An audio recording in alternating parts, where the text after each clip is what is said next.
The first time billionaire Ethan Caldwell watched the security footage, his blood ran cold. The camera showed the family's maid slipping quietly into his deaf son's bedroom late at night. The house was dark, everyone was asleep, yet there she was, moving carefully through the shadows and standing beside 12-year-old Noah's bed. Ethan stared at the screen in disbelief. Why would she enter his son's room after midnight? Why had she stayed there for almost an hour? And why had Noah never mentioned it?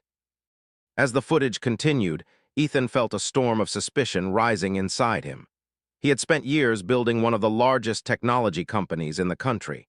He trusted data, evidence, and facts. And the facts on that screen seemed impossible to ignore. What he didn't know was that those same cameras were about to reveal a truth so extraordinary that it would completely change his life forever. Before we continue, if you believe in kindness, second chances, and the idea that good people still exist in this world, please take a moment to like this video, leave a comment. Share it with someone you care about, and subscribe to the channel. Stories like this remind us that sometimes the greatest miracles are hidden in the most unexpected places. Ethan Caldwell lived in a mansion overlooking the city skyline. From the outside, his life looked perfect. He had wealth, success, influence, and a company worth billions. Newspapers often called him one of the most powerful entrepreneurs of his generation. But behind the luxurious walls of his estate, Ethan carried a pain that money could never heal. 5 years earlier, his wife, Sophia, had died in a tragic accident. Their son, Noah, had survived. The accident left more than emotional scars. Noah lost his hearing completely. Overnight, the cheerful little boy who loved music, laughter, and conversations became trapped inside a silent world. Doctors tried everything. Specialists came from across the country. Therapists worked tirelessly. Nothing changed. Noah remained deaf. As the years passed, Ethan became obsessed with protecting his son. He hired tutors, therapists, nurses, and caregivers. He filled Noah's life with every resource money could buy. Yet despite all his efforts, Noah seemed lonely. He rarely smiled. He spent hours sitting by his bedroom window watching the world outside. Sometimes Ethan would find him staring into the distance with sadness that no child should ever carry. The silence between father and son grew heavier each year. Then 6 months earlier, a woman named Grace joined the household staff. Grace was in her early 30s and worked as a maid. She arrived with a simple resume and excellent references. Nothing about her stood out. She was quiet, respectful, and hardworking. Most employees barely noticed her. But Noah did. From the beginning, Ethan observed a strange connection forming between them. Whenever Grace cleaned Noah's room, the boy seemed calmer. Whenever she was nearby, Noah smiled more often. At first, Ethan appreciated it. Then strange things started happening. Noah's mood improved dramatically. The withdrawn boy suddenly became energetic. He started drawing again. He laughed. He spent less time isolated in his room. Even his teachers noticed the difference. Everyone was pleased, everyone except Ethan. Something about the change bothered him. Perhaps it was the protective instinct of a father. Perhaps it was the fear of losing control. Whatever the reason, Ethan found himself watching Grace more closely.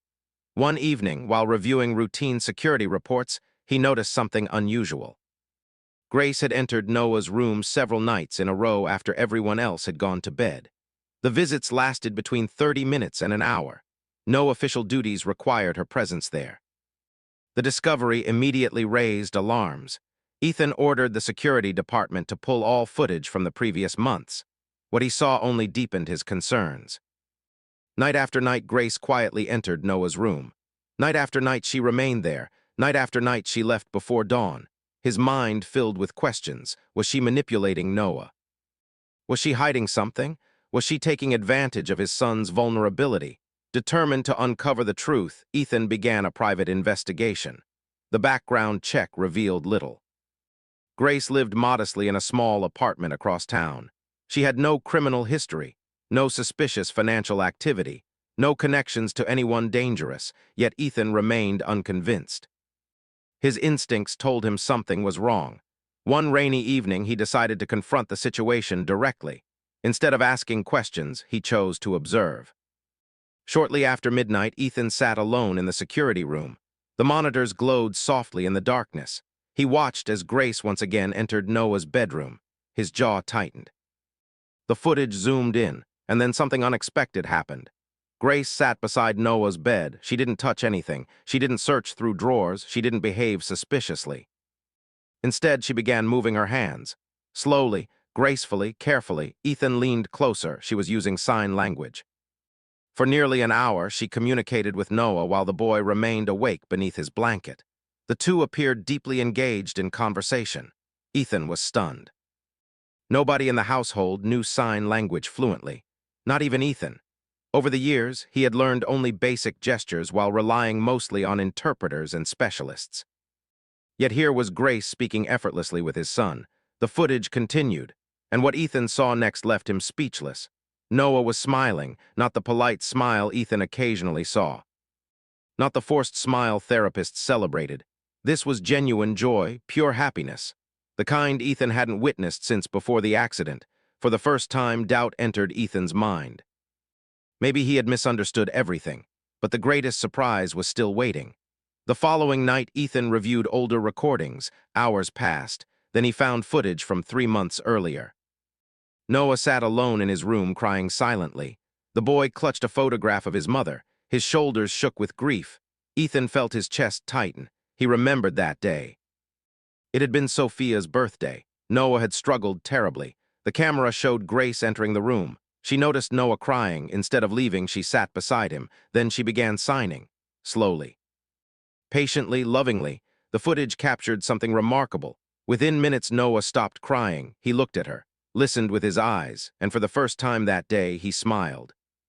Ethan watched the recording again. Then again, tears formed in his eyes. How many moments like this had he missed? How many times had someone else reached his son when he couldn't? Unable to sleep, Ethan ordered a deeper investigation into Grace's past.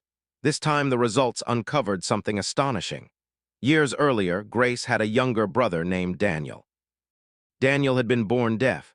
Their family couldn't afford expensive specialists, so Grace taught herself sign language. She spent her childhood helping her brother navigate a world that often ignored him. When Daniel passed away from illness at 16, Grace was devastated, but she never forgot what he taught her. She dedicated herself to helping deaf children whenever possible. Ethan sat alone in his office staring at the report. For months he had suspected her, judged her, questioned her motives. All while she quietly gave his son something priceless: connection, understanding, friendship. The next morning, Ethan did something he rarely did. He took the day off work. Instead of attending meetings, he spent time watching Noah. Not through cameras, not through reports, in person. For the first time in years, Ethan noticed details he had overlooked. The way Noah's eyes brightened when someone truly communicated with him. The way he lit up when he felt understood. The way loneliness faded whenever genuine connection appeared. That evening, Ethan approached Grace. She looked nervous. Perhaps she feared losing her job. Perhaps she knew he had been investigating her. Before she could speak, Ethan thanked her. The words felt inadequate, too small, too weak. How could gratitude fully express what she had done? Grace simply smiled. Then she explained something that changed Ethan forever. She told him that Noah wasn't broken. He wasn't trapped. He wasn't incomplete. He was simply living in a different world, a world that required others to meet him halfway. Those words haunted Ethan. Because deep down, he realized he had spent years trying to fix his son instead of truly understanding him. The cameras had revealed more than Grace's secret. They had exposed Ethan's own failure. Over the following weeks, everything changed. Ethan enrolled in intensive sign language classes. He practiced every morning, every evening, every chance he got. At first, he struggled. His hands felt awkward. His movements were clumsy, but he refused to quit. For the first time since Sophia's death, he was fighting for a relationship rather than a solution. Months later, Ethan surprised Noah. The boy entered the kitchen expecting another ordinary day. Instead, he found his father waiting. Without speaking, Ethan raised his hands. Then he signed a simple sentence. "I love you." Noah froze. For a moment, neither moved. Then tears filled the boy's eyes. Years of silence seemed to collapse in an instant. The distance between them disappeared. Noah rushed forward and wrapped his arms around his father. Ethan held him tightly. Both cried. Neither wanted to let go. The security cameras captured that moment too. But this time, Ethan wasn't watching from a dark room. He was living it. 1 year later, the Caldwell Foundation launched a nationwide program supporting deaf children and their families. Millions of dollars funded education, accessibility programs, and sign language training. The initiative helped thousands of families avoid the isolation Noah had experienced. And at the opening ceremony, Ethan made sure Grace stood beside him. Not as a maid, not as an employee, but as family, because some heroes don't wear uniforms, they don't seek recognition. They don't ask for rewards, they quietly change lives when nobody is looking. And sometimes the person we suspect the most turns out to be the very person carrying the answer we've been searching for all along. If this story touched your heart, please take a moment to like the video, share it with someone you love, and subscribe to support more inspiring stories like this. Special request: comment below with the words "Kindness changes lives" if you believe a single act of compassion can transform someone's future. As the years passed, Ethan often thought about that night in the security room, the night he believed he would uncover betrayal, the night he expected to find something terrible. Instead, he discovered something far more powerful. He discovered that love does not always arrive loudly. Sometimes it arrives quietly. Sometimes it cleans floors.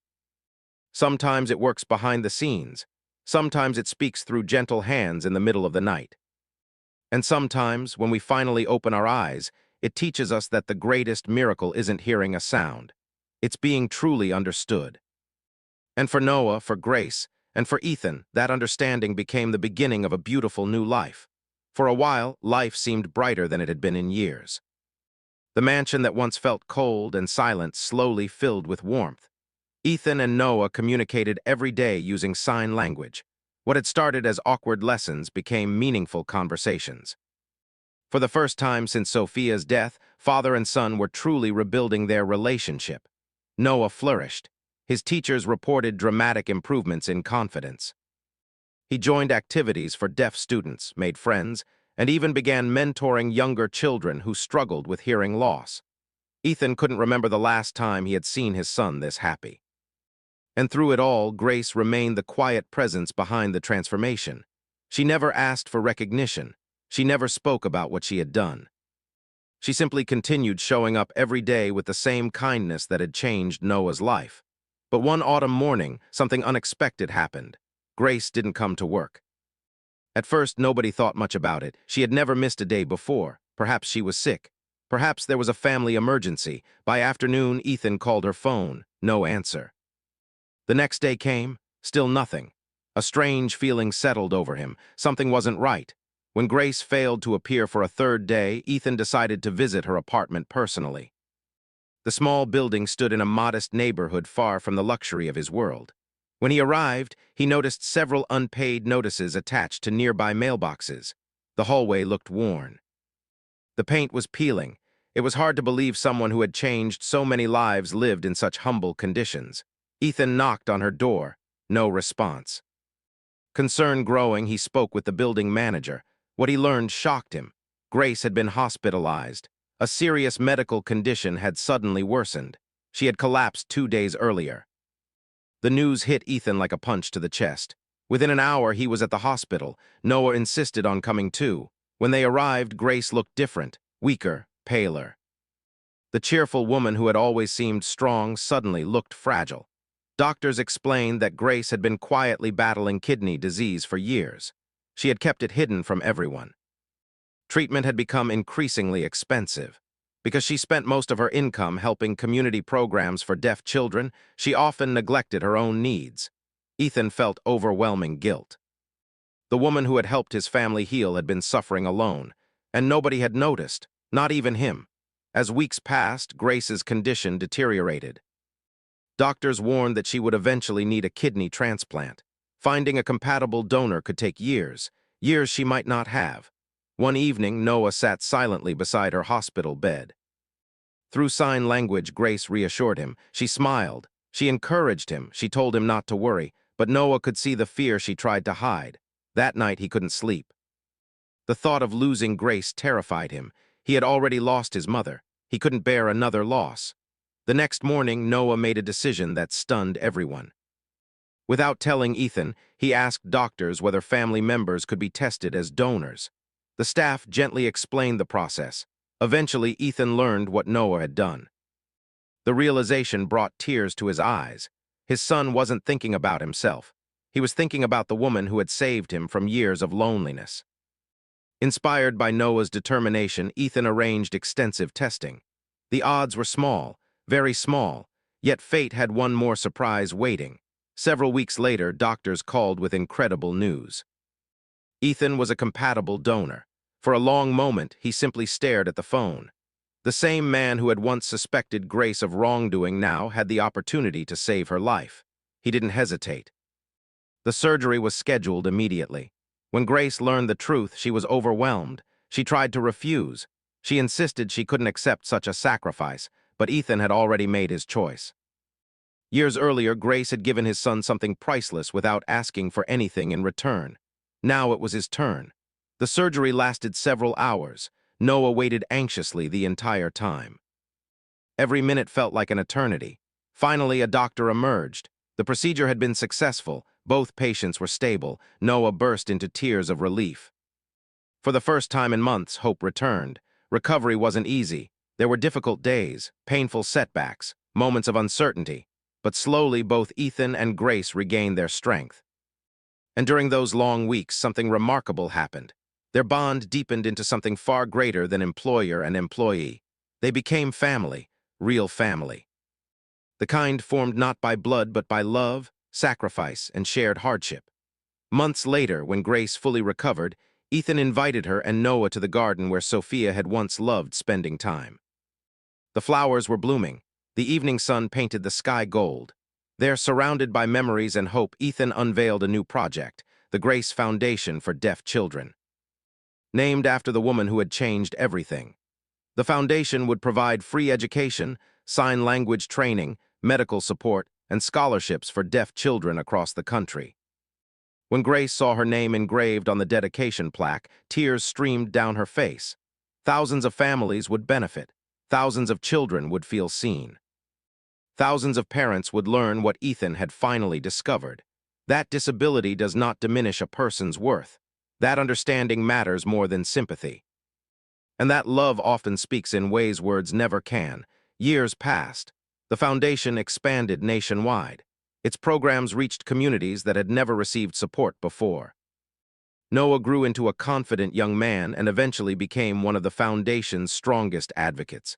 At public events, he often shared his story, not about wealth, not about success, but about a maid who noticed a lonely boy and decided to care. Whenever reporters asked Ethan about the greatest investment he had ever made, they expected him to mention technology, real estate, or business ventures. Instead, he always gave the same answer. The greatest investment of his life was learning to trust kindness, because one act of compassion had saved his son, and another had saved Grace. In the end, the security cameras had revealed something impossible after all. Not a crime, not a betrayal, not a secret scheme. They revealed the extraordinary power of a good heart. A power so rare that many people overlook it. A power that changes lives forever.